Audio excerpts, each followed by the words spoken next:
Everyone, welcome to my channel. 12th standard का vocational electronics subject, इस subject के paper 1 के सारे चैप्टर्स के इम्पोर्टेंट क्वेश्चंस आज हम इस वीडियो में देखेंगे। सारे चैप्टर्स में कौन से टॉपिक्स इम्पोर्टेंट है, किस टॉपिक को हमें किस तरह से पढ़ना है, कम समय में पूरा टॉपिक हम किस तरह से कवर कर सकते हैं, चैप्टर किस तरह से प्रिपेयर करें, ये सारी चीजें हम आज इस वीडियो में देखेंगे।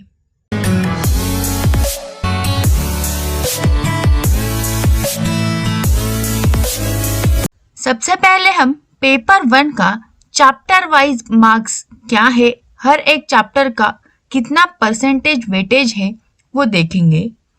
तो हमें यहाँ पे टोटल 6 चैप्टर है पेपर 1 में। सबसे पहला चैप्टर है इंस्ट्रूमेंट्स। इंस्ट्रूमेंट्स का जो वेटेज है वो है 15% मार्क्स। दूसरा चैप्टर है डीसी पावर सप्लाईज, इसका वेटेज है 20% मार्क्स। थर्ड है ट्रांसड्यूसर्स, जिसका है 10% वेटेज। ऑपरेशनल एम्पलीफायर्स, ये पेपर 1 और पेपर 2 यानी कि पूरे हमारे जो वोकेशनल इलेक्ट्रॉनिक्स सब्जेक्ट है उसमें ही बहुत इम्पोर्टेंट है, क्योंकि इसका वेटेज सबसे ज़्यादा है 25%। उसके बाद 5th चैप्टर है मॉडर्न इलेक्ट्रॉनिक्स कम्युनिकेशन, जिसका वेटेज है 20%। और 6th चैप्टर है स्टडी ऑफ इंटीग्रेटेड सर्किट्स, जिसका वेटेज है 10%। तो यहाँ पे हमें ऑपरेशनल एम्पलीफायर्स इस चैप्टर पे सबसे ज़्यादा ध्यान देना है, क्योंकि उसका जो वेटेज है वो ऑलमोस्ट 1/4 है, 25% ऑफ मार्क्स है। सबसे पहला चैप्टर है इंस्ट्रूमेंट्स। इंस्ट्रूमेंट्स में हमें सबसे पहला पॉइंट प्रिपेयर करना है front panel controls of CRO. CRO क्या है ये तो हमें पता है, तो हमें सीआरओ पे जो फ्रंट पैनल कंट्रोल्स होते हैं उसकी जानकारी होनी भी ज़रूरी है। ये जो फ्रंट पैनल कंट्रोल्स है इसके बारे में हमें बहुत बार 1 मार्क के क्वेश्चन के लिए पूछा जाता है, या फिर जो फिल इन द ब्लैंक्स होते हैं उसमें, या फिर जो मल्टीपल ऑप्शंस के क्वेश्चन आते हैं उसमें इसके बारे में पूछा जाता है। इसीलिए हमें front panel controls of CRO ये क्वेश्चन करना ज़रूरी है। उसके बाद है कैथोड रे ऑसिलोस्कोप। तो कैथोड रे ऑसिलोस्कोप, इस टॉपिक में हमें कैथोड रे की जो ब्लॉक डायग्राम है वो करनी है।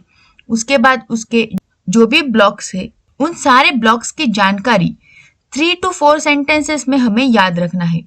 इस तरह से हमें ये क्वेश्चन लिख के ही रखना है, यानी कि इसके बारे में इसमें का कोई भी पॉइंट अगर आपको पूछा जाता है तो आप उसका आंसर दे सकते हो। उसके बाद है how CRO displays wave form on the screen. ये क्वेश्चन इसी तरह से बहुत बार एग्जाम में पूछा जा चुका है, इसीलिए यहाँ पे मैंने उसी टाइप में लिख के दिया है, तो इसका आंसर भी आपको प्रिपेयर करना जरूरी है। उसके बाद कैथोड रे ट्यूब। तो कैथोड रे ट्यूब में भी आपको सबसे पहले कैथोड रे ट्यूब की डायग्राम प्रिपेयर करनी है। फिर उस कैथोड रे ट्यूब में जो भी पार्ट्स है उन सारे पार्ट्स का जो डिस्क्रिप्शन है, उसकी इंफॉर्मेशन है, वो भी आपको प्रिपेयर करनी है। तो यहाँ पे आपके बहुत सारे पॉइंट्स कवर हो जाते हैं। अगर आपको कैथोड रे ट्यूब के बारे में पूछा जाता है वो क्वेश्चन तो आपने प्रिपेयर कर ही लिया है, बट अगर उसका किसी भी पार्ट का अगर आपको डिस्क्रिप्शन पूछा जाता है कि इसमें ये पार्ट है, उसका काम क्या है, वो किस तरह से वर्क करता है, उसका इम्पोर्टेंस क्या है, तो वो भी आप लिख सकते हो, क्योंकि आपने सीआरटी के आंसर में ही वो सारे आंसर्स प्रिपेयर कर लिए हैं। तो इसीलिए आपको ये एक होल पॉइंट प्रिपेयर करना है। उसके बाद electrostatic and electromagnetic deflection systems, ये दोनों ही करनी है। इलेक्ट्रोस्टैटिक और इलेक्ट्रोमैग्नेटिक, इन दोनों के बारे में बहुत बार अलग अलग भी पूछा जा चुका है, या फिर आपको डिफरेंस या कंपैरिजन भी पूछा जाता है। तो आपको इस क्वेश्चन का जब भी आप आंसर प्रिपेयर करते हो तब कंपैरिजन या फिर डिफरेंस इसी टाइप में प्रिपेयर करना है, ताकि आपका पूरा, अगर सिंगल पूछा जाता है तो वो भी क्वेश्चन यहाँ पे प्रिपेयर हो जाता है, और अगर डिफरेंस पूछा जाता है वो भी आपका यहाँ पे प्रिपेयर हो जाता है। Uses of CRO. तो यहाँ पे यूजेस ऑफ सीआरओ में सबसे पहले आपको लिसेजस फिगर्स, उसके बाद फेज मेजरमेंट और उसके बाद फ्रीक्वेंसी मेजरमेंट, इन तीनों पॉइंट्स को कवर करना है, क्योंकि इनमें से कोई भी एक आपको पूछा जा सकता है। और डिजिटल मल्टीमीटर का टॉपिक कवर करते समय आपको सबसे पहले डिजिटल मल्टीमीटर की ब्लॉक डायग्राम प्रिपेयर करनी है। उसके बाद उसके हर एक ब्लॉक का डिस्क्रिप्शन आपको 3 to 4 सेंटेंसेस में लिखना है, और डिजिटल मल्टीमीटर के यूजेस क्या है वो भी आपको इस पॉइंट में ही कवर करने हैं। इस तरह से हमारे इंस्ट्रूमेंट्स इस चैप्टर के सारे टॉपिक्स जो भी इम्पोर्टेंट है, सारे पॉइंट्स यहाँ पे कवर हो जाते हैं। नेक्स्ट चैप्टर है हमारा DC power supplies. DC power supplies में सबसे पहला क्वेश्चन हमें प्रिपेयर करना है block diagram of regulated power supplies. तो यहाँ पे रेगुलेटेड पावर सप्लाईज की ब्लॉक डायग्राम, हर एक ब्लॉक का फंक्शन हमें प्रिपेयर करना है। उसके बाद आता है रेक्टिफायर्स। रेक्टिफायर्स में half wave rectifier, centre tap और ब्रिज रेक्टिफायर।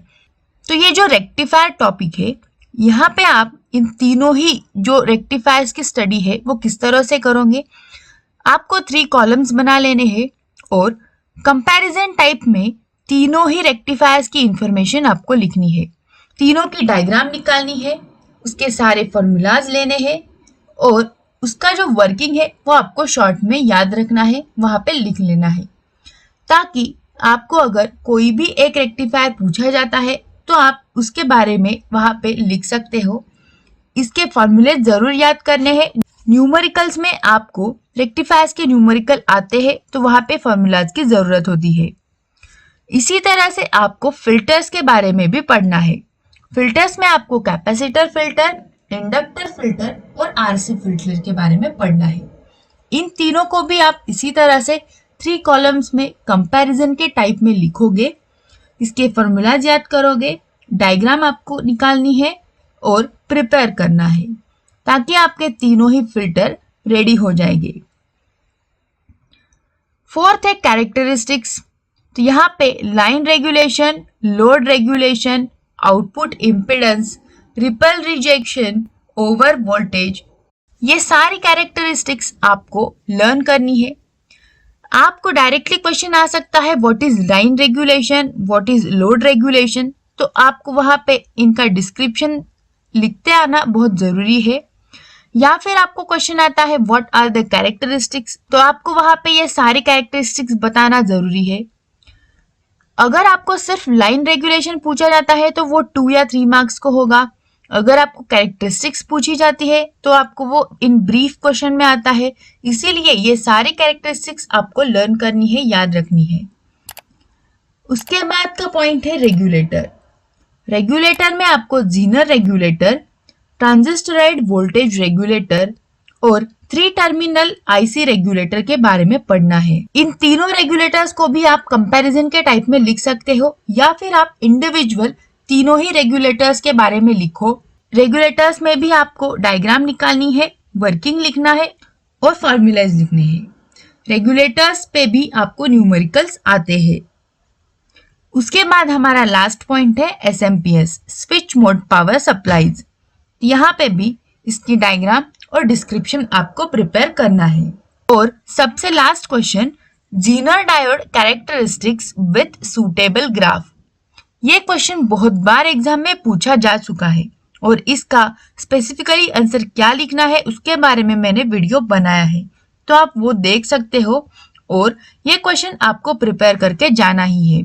जीनर डायोड का आपको यहाँ पे डिस्क्रिप्शन देना है, उसकी कैरेक्टरिस्टिक्स किस तरह से होती है, उसका ग्राफ क्या है, वो क्या दर्शाती है, वो सारी चीजें आपको यहाँ पे लिखना जरूरी है।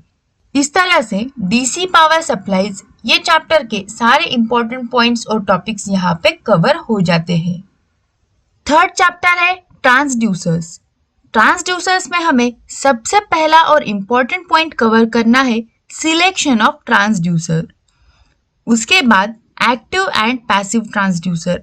तो आप यहाँ पे कंपैरिजन या डिफरेंस का टेबल बना के इस टॉपिक को कवर करेंगे। उसके बाद है selection criteria of the transducer. तो इसके बारे में एक सेपरेट और डिटेल वीडियो बनाया है, आप वहां पे देख सकते हो क्या क्या इंपॉर्टेंट पॉइंट्स है और क्या क्या क्राइटेरिया है फॉर ट्रांसड्यूसर। वही आपको यहाँ पे लिखना है और इसी तरह से वो टॉपिक प्रिपेयर करना है।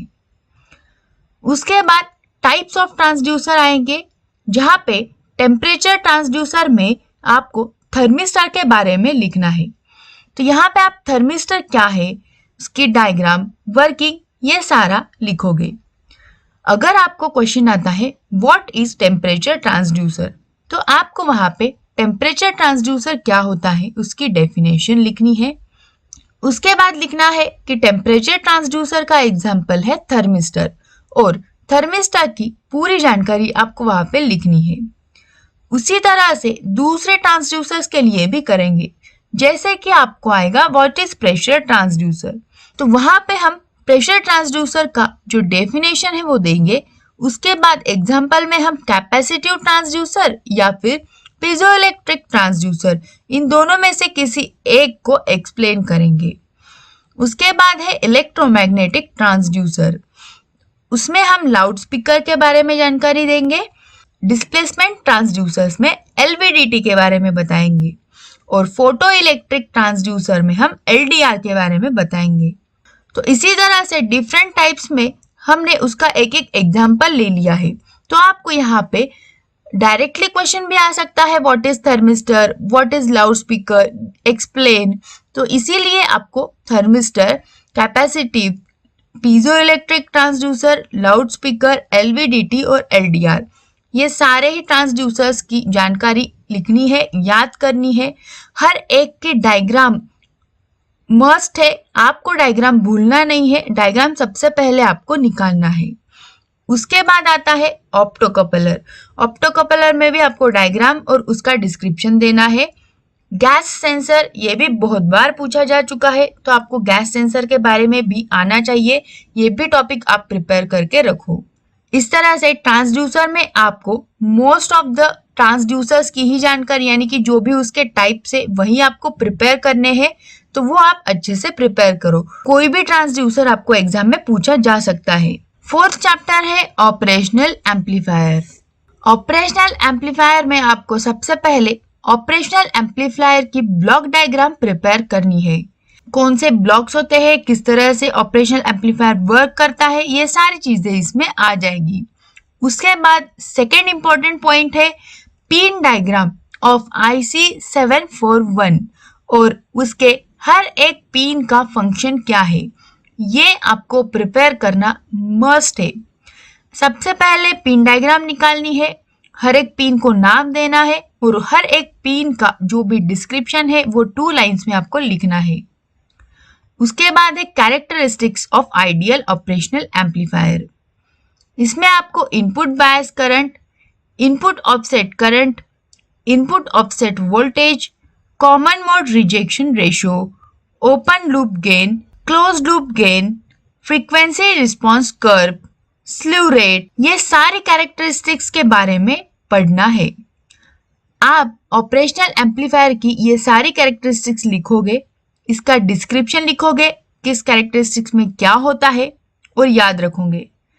आपको एग्जाम में characteristics of ideal operational amplifier, ये भी क्वेश्चन आ सकता है, या फिर explain what is input bias current, what is common mode rejection ratio, इस तरह से भी क्वेश्चन आ सकता है। इसीलिए इंडिविजुअली हर एक कैरेक्टरिस्टिक क्या काम करती है, उसका इंपॉर्टेंस क्या है, वो आपको पता होना जरूरी है। नेक्स्ट पॉइंट है वर्चुअल ग्राउंड कंडीशन। तो वर्चुअल ग्राउंड कंडीशन, इस पॉइंट को भी आपको प्रिपेयर करना है, इसके बारे में भी वीडियो बनाया है, वो आप देख ले। ये आपको explain what is virtual ground condition, इस तरह से क्वेश्चन में आता है। इसके बाद अब सारे एम्पलीफायर्स को आपको पढ़ना है। उसमें सबसे पहले आएगा इन्वर्टिंग एम्पलीफायर। अब जब भी आप एम्पलीफायर की स्टडी करोगे, उसके टाइप्स की स्टडी करोगे, सबसे पहले आपको उनकी डायग्राम निकालनी है, और उसके बाद उसका डिस्क्रिप्शन, उसका वर्किंग आपको लिखना है। उसमें सबसे पहले हम इन्वर्टिंग एम्पलीफायर पढ़ेंगे, उसके बाद नॉन इन्वर्टिंग एम्पलीफायर और उसमें बफर की तरह वो किस तरह से काम करता है वो भी देखेंगे। उसके बाद adder, summing amplifier, subtractor, voltage follower और buffer, inverting as a sign changer amplifier, comparator, zero reference comparator, differentiator, integrator. इस तरह से ये जो सारे एम्पलीफायर्स है वो आपको पढ़ने हैं। यहाँ पे हम किसी भी एम्पलीफायर को एलिमिनेट नहीं कर सकते क्योंकि कोई भी एम्पलीफायर एग्जाम में पूछा जा सकता है और इस चैप्टर का वेटेज भी सबसे ज्यादा है। तो आपको सबसे पहले यही चैप्टर पढ़ना है और सारे एम्पलीफायर्स क्या है, उनके फॉर्मूलाज, उनके न्यूमेरिकल्स आपको प्रिपेयर करने हैं। उसके बाद स्मिथ ट्रिगर, इसका भी आपको डायग्राम निकालना है और उसका जो वर्किंग है वो एक्सप्लेन करना है। नेक्स्ट चैप्टर है मॉडर्न इलेक्ट्रॉनिक्स कम्युनिकेशन। ये चैप्टर बहुत ही इजी है, एक बार अगर हम पढ़ लेते हैं तो पूरा हमें समझ में आ जाएगा। मोस्ट ऑफ द कंटेंट इस चैप्टर का थ्योरी है। इस चैप्टर में सबसे पहला पॉइंट है block diagram of the basic communication system. तो हर बार की तरह हम सबसे पहले ब्लॉक डायग्राम निकालेंगे, हर एक ब्लॉक का फंक्शन लिखेंगे।